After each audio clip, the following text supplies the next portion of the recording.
తెలుగుదేశం జనసేన నాయకులందరం ఒక తాటిపైన వచ్చి 5 కోట్ల మంది ప్రజలను రక్షించడానికి ఈ రోజున నిలబడి ఉన్నాం. ఇక్కడ తిట్లు తింటా ఉన్నాం, దెబ్బలు తింటా ఉన్నాం, అన్ని రకాలుగా ఇంట్లో ఆడవారిని కూడా సైతం తిట్టే పరిస్థితి ఉంది. ఇవన్నీ తట్టుకొని ఎందుకు నిలబడుతున్నాం అంటే మారాలి అని చెప్పి. అలాగే మాట్లాడుతూ ఉన్నారు. నేను మనుషుల్ని కులాల ఐక్యత కోరుకునేవాడిని, సమాజం ఐక్యత కోరుకునేవాడిని. అలాంటిది నేను తండ్రి కొద్దు కూతురిని, తండ్రి బిడ్డల్ని వేరు చేస్తానా? మీరు చెప్పండి. పద్మనాభం గారి కుటుంబాలు నేను ఎందుకు మాట్లాడుతాను? అందరూ కలిసి ఉండాలని కోరుకుంటాను. నేను నాకు ఎవరి మీద ద్వేషం ఉండదు. నన్ను తిట్టినా కానీ, నన్ను ఏమన్నా కానీ నేను భరిస్తాను తప్ప నేను ఎవరికి ఎదురెళ్ళను. నేను ఒకటే చెప్తా ఉన్నా, కులాలు ముఖ్యంగా ఇదే తుని ఇక్కడ ఇదే తునిలో రైల్వే స్టేషన్ ఘటన జరిగింది కాపు రిజర్వేషన్ కి సంబంధించి. అంటే నాకు తుని అనగానే ఒక అద్భుతమైన చక్కటి దేవాలయాలతో కూడిన కేంద్రం, వాణిజ్య కేంద్రం, చక్కటి చెరువులున్న కేంద్రం అని తెలుసు. కానీ తుని అనగానే ప్రతి ఒక్కరి మనసులో ఇక్కడ రైలుని తగలబెట్టేశారని ఒక భావన ఉంటుంది. నేను దాన్ని చెరపడానికే 2018లో విజయవాడ నుంచి ఇక్కడికి నేను వచ్చి తుని అంటే రైలు దుర్ఘటన కాదు, రైలుతోటి సుఖశాంతులతో ఉండాలని ఒక సంకేతం పంపడానికి మొట్టమొదటిసారి పోరాట యాత్ర నుంచి నేను ఇక్కడ తుని రైల్వే స్టేషన్లోనే వచ్చాను. నేను ఇక్కడ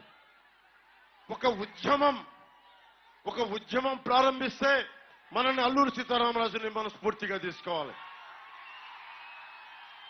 ఎంఆర్పిఎస్ ఉద్యమం ఉంది, కాన్షీరామ్ గారు ఉద్యమాలు ఉన్నాయి, బహుజన ఉద్యమాలు. ఏ ఉద్యమం తీసుకున్నా సాధ్యపడేదే చేయగలగాలి. ఇంతమంది యువతున్నారు.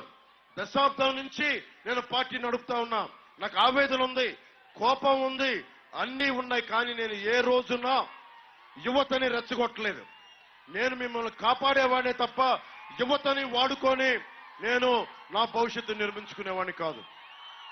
ఎంఆర్పిఎస్ ఉద్యమం కూడా ఈ 2.5 దశాబ్దాలుగా ఉంది. ఖచ్చితంగా అలాగే కూర్చొని ఈ రోజున ప్రధానమంత్రి గారి పక్కన కూర్చొని ఏబిసిడి వర్గీకరణ కూడా ముందుకు తీసుకెళ్లే అంత బలంగా నిలబడ్డారు. ఉద్యమానికి నేను ఇవ్వాల్సిన గౌరవం నేను ఇస్తాను. కానీ కాపు రిజర్వేషన్ కి సంబంధించి అది చెయ్యగలమా లేదా అనేది అందరూ నిర్ణయించుకోవాలి. ఎవరైతే ప్రారంభించారో వాళ్ళు నిర్ణయించుకొని ప్రజల్ని తప్పుదోవన పట్టించుకోవడం, ఇదొకటి నేను కోరుకుంటున్నాను. నేను కులాలకి, మతాలకి, ప్రాంతాలకి అతీతంగా యువత అందరికీ బాగుండాలని కోరుకునేవాడిని, మీ భవిష్యత్తు బాగుండాలని కోరుకునేవాడిని. అలాగే మిమ్మల్ని అందరినీ ఏమడుగుతారు? ఏ కులం అడుగుతారు? ఏ ఉపకులం అని అడుగుతారు. అంతేగాని మీకు ఏం నేర్చుకోవాలని ఉంది, మీ అభిలాష ఏంటి, మీకు ఏం కావాలని అడుగుతారు.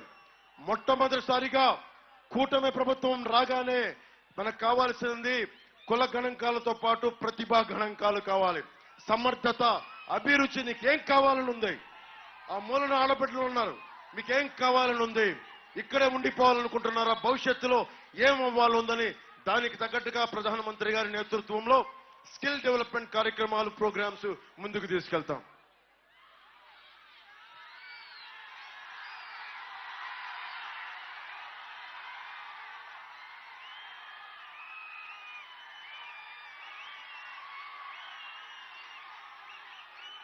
అలాగే ఇక్కడ జగన్ కి ముఖ్యంగా దాడిశెట్టి రాజా గారికి అనుకొని కూర్చొని వైసీపీ మద్దతుదారులందరికీ చెప్తున్నాను.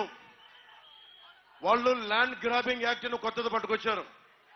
మేము ఊరికి దాన్ని ముసాయిదా అని చెప్పి ఈ రోజున కేవలం మనకు అభిప్రాయం తీసుకుంటున్నామని చెప్పి మనకి ల్యాండ్ యాక్ట్ ని కాస్త, ల్యాండ్ టైటిలింగ్ యాక్ట్ ని కాస్త ఈ రోజున ల్యాండ్ గ్రాబింగ్ యాక్ట్ 25,000 కోట్లు మన పక్కనున్న వైజాగ్ లో దాదాపు సర్క్యూట్ హౌస్ సహా 25,000 కోట్ల రూపాయలని తాకట్టు పెట్టాడు.